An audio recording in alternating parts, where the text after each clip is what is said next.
अब हम आपको अमेरिका लेकर चलेंगे।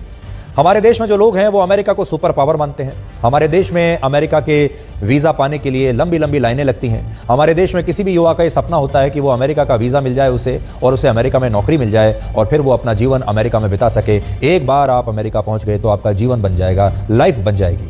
हर युवा हमारे देश में मन ही मन ये चाहता है कि वो अमेरिका में जाकर सेटल हो जाए, वहाँ की किसी अच्छी कंपनी में उसे नौकरी मिल जाए। और जब भी हम अच्छी ज़िंदगी का कोई पैमाना सोचते हैं तो हमें लगता है कि अमेरिका उस पैमाने पर सबसे ऊपर है, इसलिए सबसे ज़्यादा चाहत अमेरिका की ही है।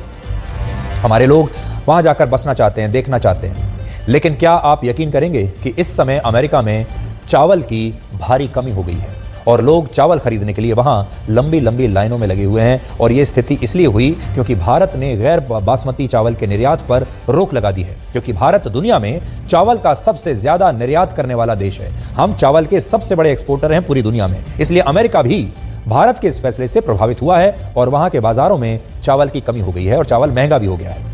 अमेरिका के Texas, Michigan, new Jersey, new Mexico और भी समेत कई राज्यों के सुपरमार्केट्स में, वहाँ के जो स्टोर्स हैं उनमें चावल की कमी होने से लोग काफ़ी डरे हुए हैं और ये लोग अब वहाँ अपने काम से, अपने दफ्तरों से छुट्टी लेकर चावल खरीदने के लिए वहाँ के सुपरमार्केट्स के बाहर लाइन लगाकर खड़े हुए हैं। और अमेरिका में अब बड़े पैमाने पर चावल की जमाखोरी हो रही है और इस जमाखोरी की वजह से अमेरिका में चावल मिलना मुश्किल हो गया है और चावल की कीमतों में भी वहाँ लगातार वृद्धि हो रही है। यानी जो हाल थोड़े दिन पहले तक हमारे देश में टमाटर का था, वो हाल अमेरिका में चावल का हो गया है।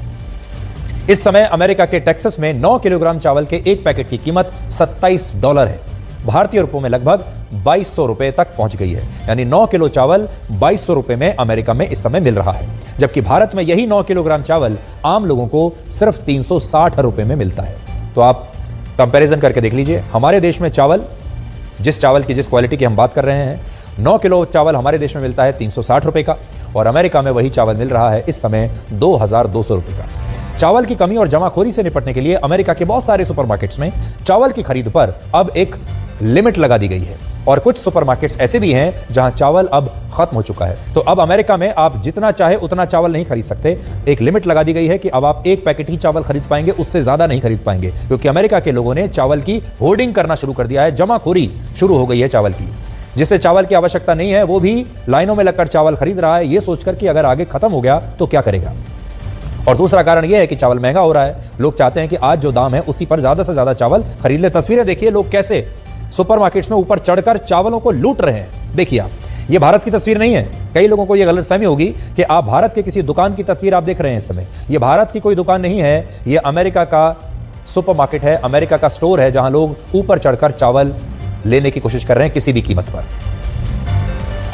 अमेरिका की तरह कनाडा में भी चावल खरीदने के लिए लोगों की अब लंबी लंबी लाइनें लगी हुई हैं। आज हमने इस विषय पर आपके लिए एक खास रिपोर्ट तैयार की है, जिसमें एक तरफ आप सुपर पावर अमेरिका को सुपरमार्केट्स के बाहर चावल के लिए लाइन में खड़ा हुआ पाएंगे और दूसरी तरफ भारत है, जहां आप दूर दराज के इलाकों में भी अगर चले जाएंगे तो वहां आपको किराने की दुकान पर भी आसानी से सस्ते दामों पर चावल आज भी मिल जाएगा। लाइन लगाने की कोई जरूरत नहीं। तो ये जो फर्क है आज आपको भी देखना चाहिए और पूरी दुनिया को देखना चाहिए।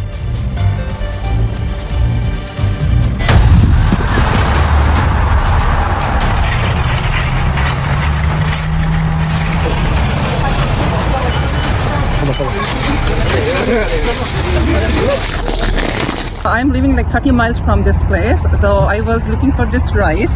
It's a normal regular life, okay? I didn't even look into this whatever crazy news at all. So I went almost 10 plus shops to get one bag of Sona Masuri rice, okay? So I traveled all the way. Morning I started 9 a.m. searching each and every shop. I ended today. What is the time now? It's 4 p.m. I got one bag with triple price, $34. There's been a swing in demand, rather high upswing in demand on basmati rice also. So I'm guesstimating there may be some ignorance out in the market. The average consumer may not just hears that there's a shortage on rice, so they're getting their hands on whatever rice they can. But I do think and hope over the next couple of weeks the market will stabilize on the basmati side of the market. America में panic buying शुरू हो गई है। लोग अपने घरों से निकलकर स्टोर पे पहुंच रहे हैं और ज़्यादा से ज़्यादा चावल खरीद कर स्टोर कर लेना चाहते हैं। भारत के एक छोटे से जिले महाराज में हम मौजूद हैं। ये गांव का इलाका है और यहाँ पे हम जानने की कोशिश कर रहे हैं कि यहाँ पे चावल पर्याप्त मात्रा में मिल रहा है या फिर यहाँ भी कोई समस्या है। भाई साहब, आप यहाँ आए हुए हैं, चावल मिल रहा है या फिर कोई दिक्कत? हाँ, चावल मिल रहा है, कोई दिक्कत नहीं है। चावल में कोई दिक्कत नहीं है? कोई दिक्कत नहीं। भारत में आप में से कभी भी किसी ने ऐसा अनुभव नहीं किया होगा कि आप आटा खरीदने के लिए घर से निकले हों, चावल खरीदने के लिए घर से निकले हों, या कोई अनाज खरीदने के लिए अपने घर से निकले हैं और आपको वो ना मिला हो। यहाँ तक कि कोविड के समय में भी ऐसा नहीं हुआ होगा कि आपको आटा और चावल ना मिला हो। या अब तो लोग डेटा भी चाहते हैं, आटे से ज़्यादा डेटा चाहते हैं। डेटा भी हमारे देश में ही सबसे ज़्यादा सस्ता है, तो इसलिए हमारे देश में आप आटा ले लीजिए, डेटा ले लीजिए, चावल ले लीजिए, आपको सब मिलेगा। कहीं आपको लाइन में लगने की आवश्यकता नहीं पड़ेगी। लेकिन अभी आपने देखा, जो हमने तस्वीरें आपको दिखाई, अमेरिका के सुपर मार्केट्स के बाहर, स्टोर्स के बाहर लंबी लंबी लाइनें इस वक्त लगी हुई हैं। और एक भारतीय महिला ने यह बताया कि वो 9 बजे निकली थी, उस समय 4 बज चुके हैं, लेकिन उसे इतनी सारी दुकानों पर घूमने के बाद सिर्फ 1 पैकेट चावल मिला है, और वो भी 3 गुना ज्यादा दाम देकर वो 1 पैकेट चावल ले पाई है। 9 बजे निकली है और 4 बज चुके हैं दिन के। आप सोचिए, इतना संघर्ष 1 पैकेट चावल को लेकर। सुपर पावर अमेरिका में। अगर भारत में ऐसा हो जाता तो आप सोचिए क्या होता। अब तक लोगों ने सरकार का इस्तीफा मांग लिया होता, अब तक तो न जाने कितना ये बहुत बड़ी राजनीतिक खबर हो चुकी होती, पूरा की पूरा संसद ठप हो जाता इस पर। भारत सरकार ने इसी महीने की 20 तारीख को गैर बासमती चावल के निर्यात पर रोक लगाने की बात कही थी, और तभी से इस चावल ने दुनिया के बहुत सारे देशों को चिंता में डाला हुआ है। सबको चावल की चिंता है, और इस चिंता का कारण यह है कि भारत पूरी दुनिया में चावल निर्यात करने वाला सबसे बड़ा देश है। सबसे ज्यादा चावल हम एक्सपोर्ट करते हैं। फिलहाल भारत दुनिया के 140 देशों को चावल सप्लाई करता है, यानी एक्सपोर्ट करता है, और दुनिया में चावल की 40% मांग की आपूर्ति भारत करता है। हालांकि भारत सरकार ने सभी तरह के चावल के निर्यात पर रोक नहीं लगाई है, और यह रोक सिर्फ गैर बासमती चावल पर लागू है। यानी जो बासमती चावल है वो तो हम अब भी एक्सपोर्ट कर रहे हैं, लेकिन गैर बासमती चावल हम एक्सपोर्ट नहीं कर रहे हैं। भारत दुनिया के 140 देशों को जो चावल बेचता है, उनमें 25% यानी सबसे ज्यादा हिस्सेदारी इसी गैर बासमती चावल की होती है, जिसे हमने अब बेचना बंद कर दिया है।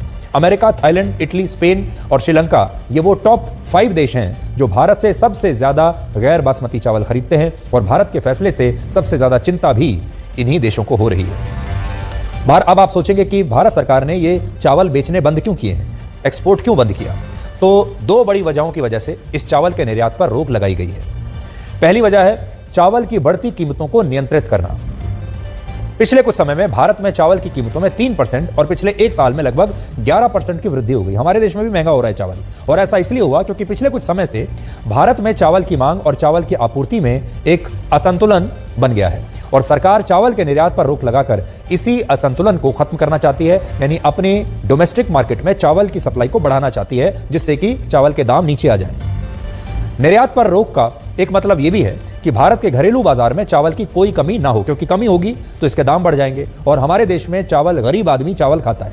गैर बासमती चावल देश का गरीब आदमी खाता है, और उसके लिए अगर इसके दाम बढ़ जाए, महंगाई शुरू हो जाए तो अच्छा नहीं होगा। इसलिए वो डिमांड और सप्लाई का जो बैलेंस है बना रहे, सप्लाई आती रहे, इसलिए भारत ने सोचा कि अब हम दूसरे देशों को एक्सपोर्ट नहीं करेंगे, अपने देश में जो लोग हैं सबसे पहले अपने बाजार में इस चावल को रखेंगे, ताकि हमारे देश के लोग भरपेट खा सकें और सस्ते दामों पर खा सकें।